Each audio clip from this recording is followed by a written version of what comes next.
So let me ask about social media.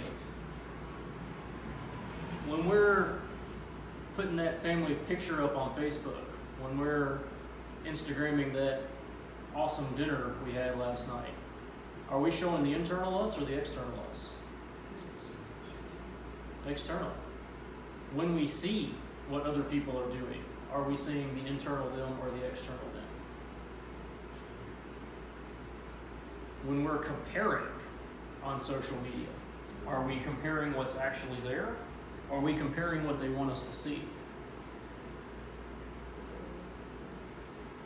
When you talk about social media, like work, unless we're friends or whatever, I take Facebook, they won't know what I do in my private time, the party, and some things. So some people put everything on social media. So those that what I do won't know, my accomplishments or whatever. So they'll still want to know the external me. Because some of the stuff I put on social media may be my wild side. Everybody at work ain't gonna know that side. Yeah, we out drinking and partying. And this goes back to, let's think about our target audience. Who are we hitting doing this class? Is social media a bigger presence in their lives or less than ours? Bigger. Bigger. I would say it's a much bigger portion of their lives. Now, I'll even include myself on this one. We're all on the older side, so Facebook is probably the extent of what we do. Half these kids don't do Facebook. That's too old school for them. So think about, as we're bringing these questions up, be mindful of what they're doing. Don't just say Facebook or MySpace or whatever. Start looking at Snapchat, Instagram, some of the more, even Twitter's getting pretty blasé these days. So if we're going to talk to them, we need to at least have a talking point about it. So You saying I need to get a Twitter, Snapchat, and Instagram account? no, I just say you need to know the words. Okay, I'm good now. You don't have to use it. You just have to be able to speak enough to it that they understand you know what you're talking about. Ray, I would say too, the internal, external you, the military tends to focus on the external yous and they don't really know what to do the internal you. So as long, especially if you go green side, right? If you got good sleeves, good haircut, you're physically fit, you're an awesome Marine and you're squared away. Yet internally they can be absolutely falling apart and nobody will even know. And that's where we're running into suicides or nervous breakdowns. Yep. We don't even know it because the facade is so good. But the paradigm shift in the military now, and they're talking more resiliency and stuff, they're trying to get in tune with the internal, with both of them, because they see the effects of it by the different things that are happening in the new Navy, the newest military, I would say. And I think the family affects the internal you more than the external you. Somehow, the family relationship and internal you is something that kind of goes together. Because if the family's being eaten up, that's going to be getting into your gut. That's what I'm trying to say there. But the external, you're looking just fine. So let me do some chair rearranging based on that. So this is in shambles. Right. This looks fine. It looks fine. What's happening over here? That's falling apart. Because how long can you maintain optimal readiness, optimal efficiency when you're dying on the inside? I will say some will compromise, and I will move that back up. Yeah. What you do, I move that back up because So this starts. no. Yeah, why don't you get up and show me what you're talking about, Tony? I would just say, because I want to succeed, I want to be successful. I'm focusing on job, and like you said, they're there. But when I'm at work or while I'm at work, they're like an afterthought or a second thought, and I'm doing it for them. If I succeed here, they're going to benefit from it. That's the way, and I can even go from previous experience. That's how it was for me.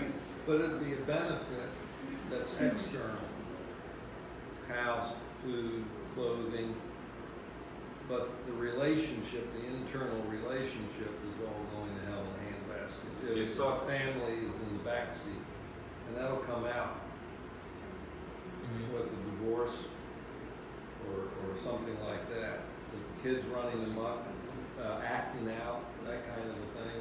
And a lot of people, or some, won't equate or see the relationship that they poured so much into what they do.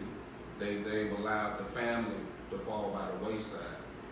Because you're married to your external Job. job. Yeah. That's the marriage. Yep. Well, that's right. I mean, family's always gonna be there, right? I mean, it's just. Yeah. Some take it for granted. They're gonna attack. They're gonna attack. Oh yeah, all of them. they're committed to you. Yeah. Might as well. I just, you know. But you know, that would be a question, that could be a question while I'm doing this, to ask the question, how many of you all have been married while you're in the military? Now, how many of you all have been divorced while you're in the military? And to really think, what was the root of that divorce? What was the problem? And I guarantee you, work or commitment to work will probably come up as a big issue. That's just my thoughts. You be you, Tim. You won't accomplish much. That'll be wearing on you.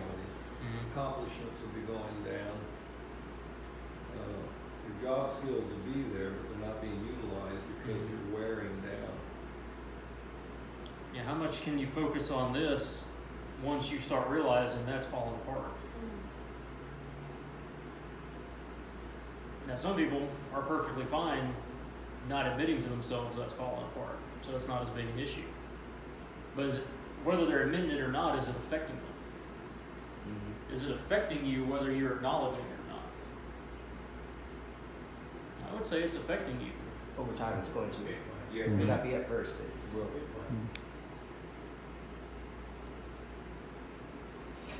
So how do we balance these? Put a chair on top of each other. I'm not going to embarrass myself trying to actually make it happen. So. Or you can make it like the Trinity, like a diamond. Okay, so kind of something like that. Yeah, I don't know.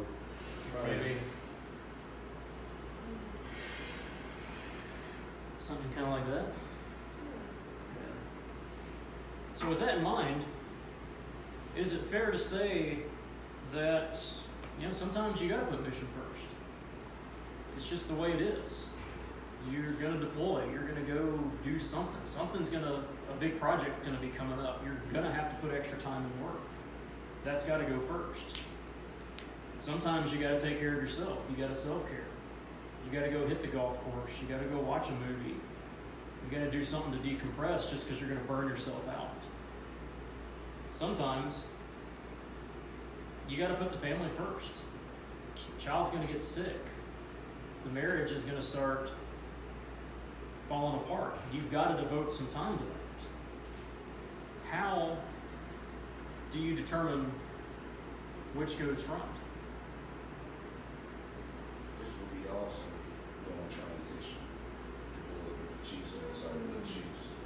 Because during that time, what you're doing, your talents and your skill, they're going to be at the forefront. They're going to be at the lead because you are pouring into this transition that you're making. And you got to quickly let the family know that you won't be there during this period of time. And that's 6 weeks or however long that they're going to have to be able to tough it out without you. So how do you figure out what the right balance is at any given time?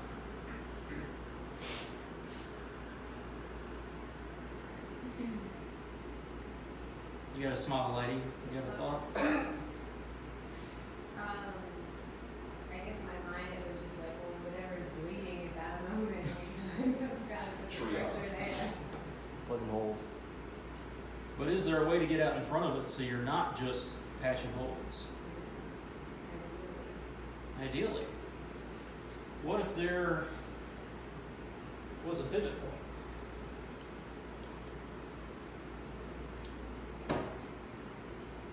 if we threw a grounding element in there? Something to anchor it. What if there was something bigger to hold it all down? And we'll use spiritual, and you know what? For a lot of people that works. Religion is what they ground themselves with. But that's also a dirty word today, and it's got its place. Let's soften it a little bit. Let's say transcendence. Yeah, because I don't believe in that spiritual thing. You do you, Tony. You do you, Tony. Liar. I'm just trying to help you. Roll with me. ISTJ. Yeah. What is bigger in your life? What gets you out of bed in the morning?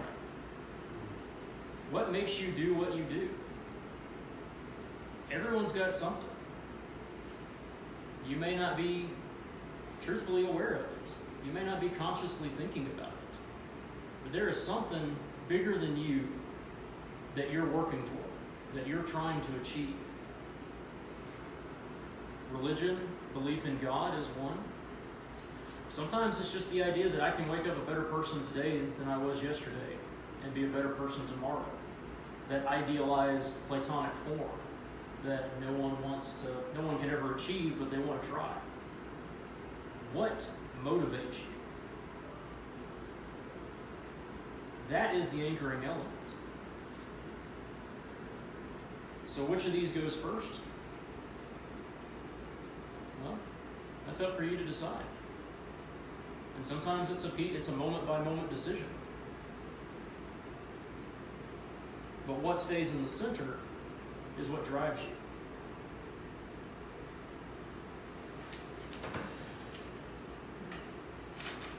And in that way, we can move forward. So when we're talking about relationships, we're not just talking about 100, 200, 1,000 people on social media. We're talking about those deep, intimate relationships. Those people that can see right through that to the inside you. The person that when you call, they hear one word out of your mouth and the only question they answer is, what do you need and where do you need? Those people that know when something's going on. We're talking about you. Well, we're just ultimately talking about your character. What do you value? What are your morals? What makes you do the things you do?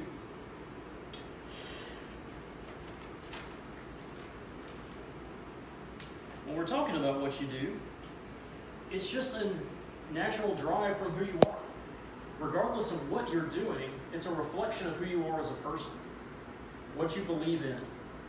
What are your moral beliefs? What are your virtues? All of that should be self-evident just through watching you for a little bit, because it's so strongly ingrained in you. And of course, what you believe in drives everything else. So as you move forward, that is what's pushing everything forward.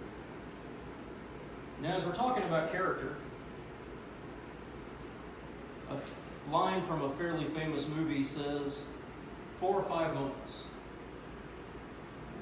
That's what defines a person. You don't get up, brush your teeth, a moral-driven, character-filled person. You don't go to sleep. You don't eat breakfast. It's 4 or 5 key moments. I believe that is the biggest lie we're being told in our day-to-day lives. It is how you get up in the morning. It is how you brush your teeth. It is how you eat your breakfast. It is not. When we see these big character-driven moments, such as when the flight coming out of New York had to land in the Hudson, that pilot wasn't capable of doing that because he had 4 or 5 good moments of piloting. He was able to do that because he trained his entire life to be able to react in that instant exactly the way he needed to do. How can we expect to react in those 4 or 5 moments if we've not been practicing them our entire lives up to that point? Now, what I can't stand up here and do is tell you how to answer these questions. That's